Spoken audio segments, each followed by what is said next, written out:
Hello hi అందరికీ నమస్కారం. Welcome to మా కలెక్షన్స్.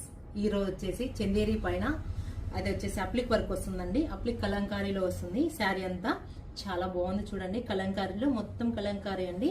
మళ్ళీ కలంకారీకి నీకు అవుట్ లైన్ వర్క్ ఇస్తాడు. బార్డర్ వచ్చేసి యాంటిక్ బార్డర్ లో వస్తుంది. స్మాల్ బార్డర్ 2 ఇంచెస్ బార్డర్ వస్తుంది. కలర్ కాంబినేషన్ చూడండి. అప్లిక్ వర్క్ లో కలంకారీ డిజైన్ ఆరెంజ్ గ్రీన్ వచ్చేసి లైట్ గోల్డ్ కలర్ కాంబినేషన్ లో ఉంటుంది. శారీ అంతా peach colour light gold combination లో ఉంటుంది. బార్డర్ వచ్చేసి ఇది పైన వస్తుందండి. కింద వచ్చేసి 9 ఇంచెస్ బార్డర్ లో వస్తుంది. చాలా బాగుంది. మొత్తం కలంకారీ అండి. అప్లిక్ వర్క్ అప్లిక్ పళ్ళు చూడండి ఎంత బాగుందో. బ్లౌజ్ వచ్చేసి ఇలా ప్లెయిన్ వస్తుందండి. ప్లెయిన్ విత్ బార్డర్ వస్తుంది. యాంటిక్ బార్డర్ లో ఇది వచ్చేసి టెంపుల్ బార్డర్ లాగా ఉంటుంది. శారీ అంతా టెంపుల్ బార్డర్ లాగానే ఉంది. కలర్ కాంబినేషన్ చాలా బాగుందండి. శారీ అంతా స్మాల్ మిర్రర్ వర్క్ వస్తుందండి. Colour combination